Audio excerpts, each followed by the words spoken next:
కర్ణాటకలో భారీ వర్షాలు కురుస్తున్నాయి. ఇక దిగువకు నీరు విడుదల చేయడంతో కర్నూలు జిల్లాలోని రాజోలు ఆర్డీఎస్ ఆనకట్ట పొంగి పొర్లుతోంది. కాంట్రాక్టర్ నిర్లక్ష్యంతో మట్టి రోడ్డుకు గండిపడి నదిలో నీరు తమ పంట పొలాల్లోకి వస్తున్నాయని నదీ సమీప రైతులు ఆవేదన వ్యక్తం చేస్తున్నారు. ఇక రాజోలు బండ నీటి మళ్లింపు కోసం కాంట్రాక్టర్ మట్టి రోడ్డు వేయించారని అన్నారు. అయితే ఇప్పుడు ఆ రోడ్డుకు గండిపడటంతో తుంగభద్ర నది ఉధృతంగా ప్రవహిస్తున్నట్లుగా ఆ నీళ్లంతా కూడా ఒక్కసారిగా తమ పంట పొలాల్లోకి వచ్చాయని ఆందోళన వ్యక్తం చేస్తున్నారు. ఇలాగే వరద కొనసాగితే తమ గ్రామంలోకి నీరు వచ్చే పరిస్థితి ఉందని రైతులు వాపోతున్నారు.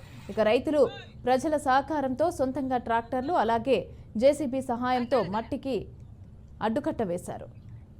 ఆర్డీఎస్ కుడి కాల్వకు పకడ్బందీగా పనులు చేపట్టాలని ప్రజలు రైతులు కోరుతున్నారు.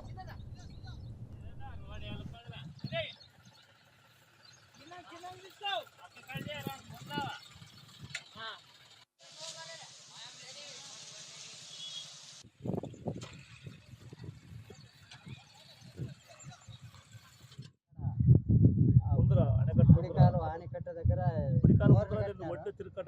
మోరి కట్టినారా, మోరి దగ్గర గ్యాప్ ఇచ్చినారు.